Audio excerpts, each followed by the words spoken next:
สมัยเลยงมาแต่แฮมที่รักแพงเมื่อสกี้ก็มือแล้วก็เลือกองดอมริยมสเมอเบินเนไกลอทักไทยย่อยงมาแต่แฮมอีกตื้มหลังจากที่เบินเด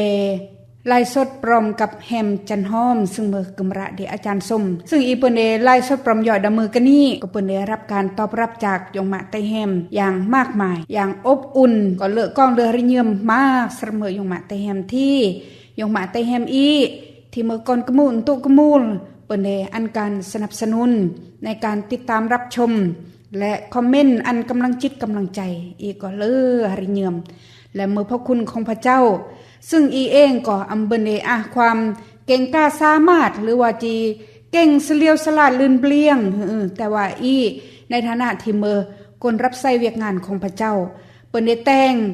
เวียกเดพระเจ้าด้วยจิตใจแต่งด้วยหริเยิมที่จุแต่งจุแบ่งปันเราจะเมื่อการแบ่งปันพระคำของพระเจ้าหรือว่าประสบการณ์ต่างๆอันกับยงมาแต่แฮมดมือสกีก็เสียได้ซึ่งโอไก่เต้นลอรกับยงมาแต่แฮมเตเซตแฮมจันหอมอำเภอเดไก่เต้นพร้อมแต่ก็น้องเสื้อเสมอเราซายงมาแต่แฮมก็จะอันกันตอบรับที่เลอแม้ว่าจีลอรไม่ก้นหรือว่าบาร์ก้นหรือว่าจีน้ำเมื่อก้นยงมาแต่แฮมก็จะอันการตอบรับทีเลออันยออีทีมงานก็ขอบคุณพระเจ้าซึ่งดมือสกีก้าวทีจีลอแล้วก็จีเล่าพระคำของพระเจ้าโอก็เหตุการณ์มวยที่จะนำเสนออันยงมาแต่แฮมเตซึ่งก็เมื่อเหตุการณ์ที่เกิดขึ้นณเวลากี่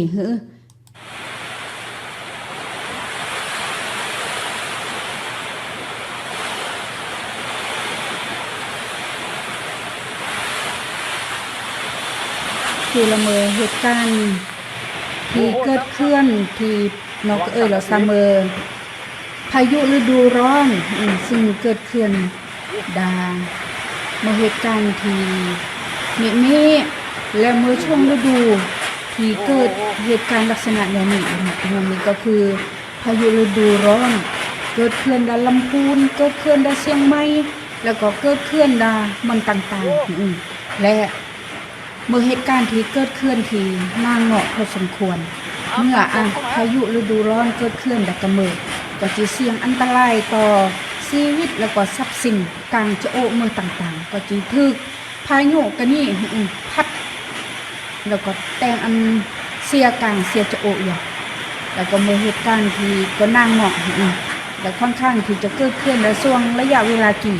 นี่ก็คือเป็นต้นตั้งแต่เดือน3เดือน4อะไรอย่างเงี้ยก็อาจจะลูกเห็บก็นี่ก็ครุกยูรเสดากระเบื้องเสดาลังคาแต่งอันเกิดตุเกิดอันเกิดแต่งอันเกิดความเสียหายอย่างนั้นที่ก็เป็นสิ่งที่สำคัญแล้วก็มอดตายเตือนภัยมอดตายเตือนภัยอันยมไปแฮมเป็นเรียงปรมย่อเพื่อว่า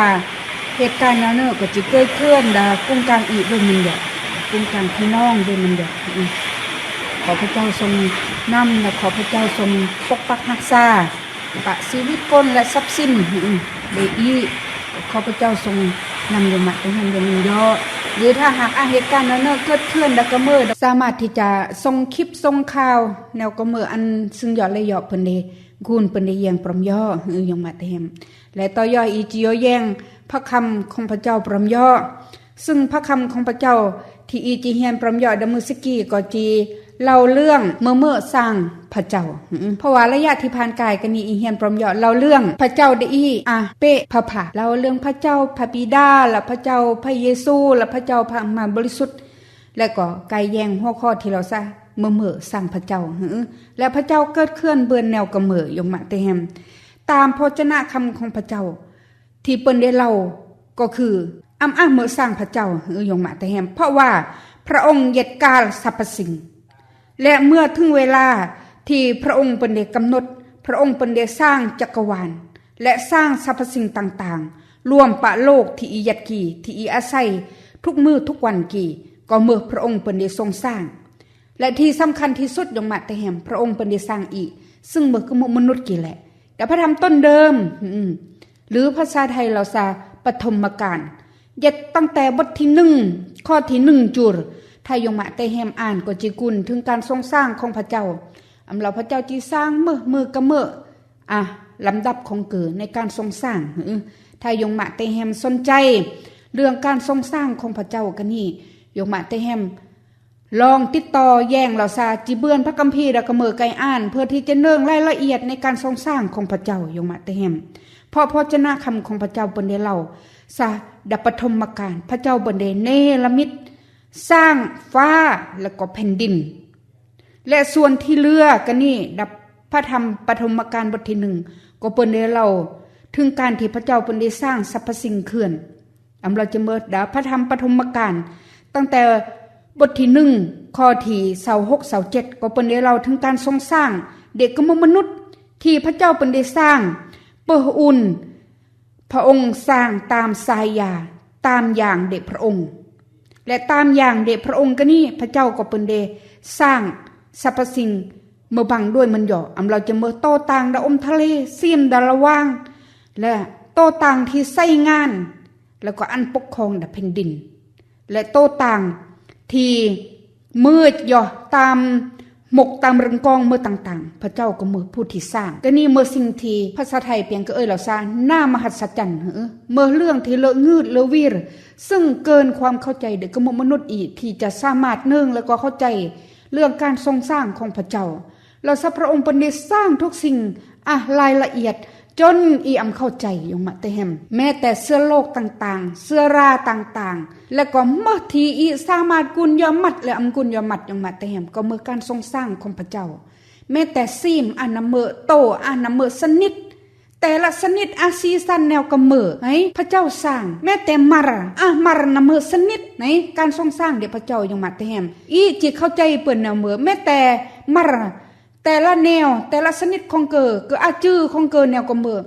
น้องสามารถที่จะเนืองโลดมันบอกซิมเมื่อต่างๆเนาะนี่ก็น้องสามารถที่จะเนืองแต่พระเจ้าเป็นได้สร้างเขื่อนและเปิ้นได้เกิดเขื่อนตามธรรมศาสตร์เมื่อที่อริยเตตระเกิดแย่งเราซะเกิดจากวิวัฒนาการกี่กะนายแต่ว่าทุกอย่างรอดจากการทรงสร้างของพระเจ้าและที่สำคัญก็คือยงมาเตแฮมลองตระกัดแย่งพระเจ้าสร้างร่างสะอ่องนเมอสนิดแต่ละสนิดกันนี่นเมอซี่ความละเอียดอ่อนเมื่อแน่จิชายแต่งเมื่อแน่จิชายตระกัดเปื่อนเหมือนที่พระเจ้าแต่งจึงบอกเราซะถ้าหากโลกีผู้ที่สร้างพระเจ้าจะไปดื่มพระเจ้าองค์กันนี่ก็จะดื่มก็จะเสื้อผู้ที่สร้างพระเจ้าเลิกว่าแม่นบ่ยงมาเตแฮมตรงนี้พระเจ้าผู้ที่สร้างแต่เกอเมื่อผู้ที่สร้างเมื่อสร้างพระเจ้าแต่พระเจ้าเมื่อผู้สร้างเอเมนบ่ยงมาเตแฮมและพระองค์ทรงสร้างทุกสิ่งที่เกิดเนื้อความคิดของความเข้าใจของและพระเจ้าคำของพระเจ้าเป็นได้เล่าดาบทเพลงสรรเสริญบทที่102อันยงมาเตแฮมแยงในพระคำของพระเจ้าเป็นได้เล่าพระคำของพระเจ้าเราแนวกำเมือดากาลยามเยอะกันนี่พระองค์เป็นได้วางรากฐานของแผ่นดินโลกและก็สร้างฟ้าสวรรค์ก็เมื่อพ้นงานเดพระองค์ก็ไม่ความเราสะเมื่อสร้างพระเจ้าพระองค์จุดเริ่มต้นและยิ่งกว่านี้อีกพระเจ้าจุดสิ้นสุดดาบทที่100กะปาดข้อที่26 27ก็เปิ้นได้เล่าเปิ้อุ่นเราซาสิ่งกี่จะพินาศแต่พระองค์จีดำรงอยู่ไม่ความเราซาทุกสิ่งที่พระเจ้าสร้างกันนี่โมงยามกำหนดกฎเกณฑ์วันที่จะเสื่อมสลายแล้วก็ดับสูญอยู่แต่เฉพาะสิ่งหรือว่าสรรพสิ่งที่พระเจ้าสร้างจีเสื่อมสลายจีพินาศอยู่แต่สำหรับพระองค์ยามที่จะพังพินาศยามที่จะเสื่อมสลายยงมาเตมกี่คือพระเจ้าคำของพระเจ้าสิ่งกันนี้จีพรีมจีมังยอเหมือนเครื่องวันแตบโกพระองค์เปลี่ยนสิ่งพวกนี้เหมือนเครื่องวันแตบโกและเกิดก็จีสูญสิ้นยอแต่พระองค์ทรงมืนพรีมทรงมืนมั่งและเราจะเมื่อนึ่มมงเดพระองค์ก็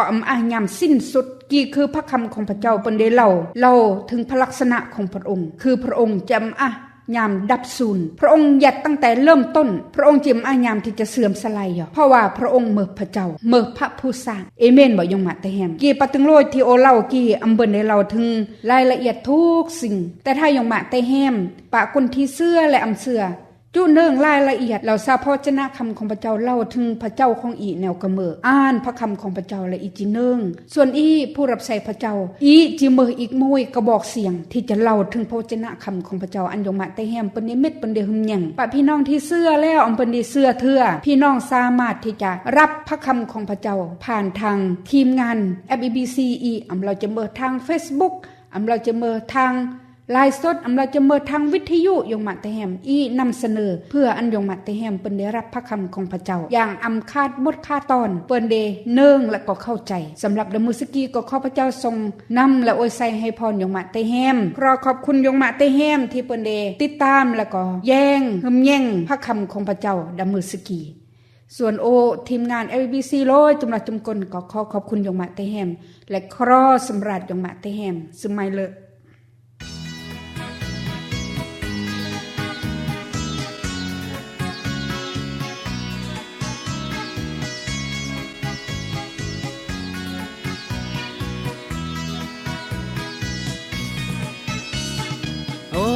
Patelawang perlang serameng bende paka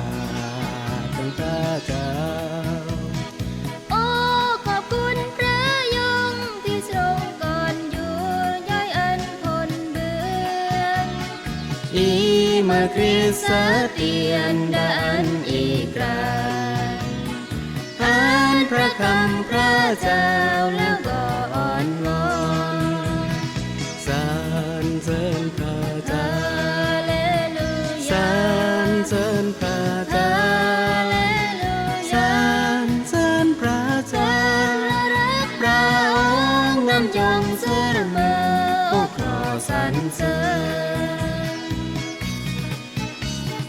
ดีและเมื่อพระคุณพระเจ้าสระเมอที่เบือนยูรไทยอันกล้าบา ข้าอิสารภาพพระเจ้าอภัยตลอดหนึ่งนี้ อีเมื่อคริส เสถียรดันอีกรายอ่านพระคำพระเจ้าแล้วก็อ่อนวอน สรรเสริญพระเจ้า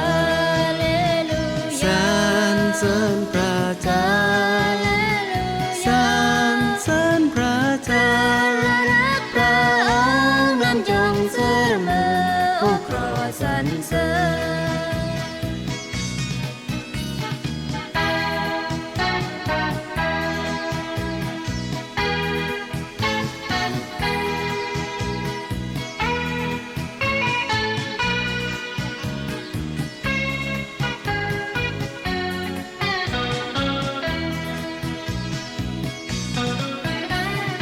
โอ้ปะเตลาวังประลางเสรเมงเบือนเดบากาทั้งพระเจ้า โอ้ขอบคุณพระยงที่ทรงก่อนอยู่ย้อยอันพ้นเบือน อีเมื่อคริส เสถียรกันอีกกันอ่านพระคำพระเจ้าแล้วก็อ่อนวอน สรรเสริญพระเจ้า ฮาเลลู สร ยาร เสริญพระเจ้า ฮาเลลู สร ยาร เสริญพระเจ้า รักพระองค์นำจงเสมอผู้ขอสรรเสริญรักนำจงเสมอ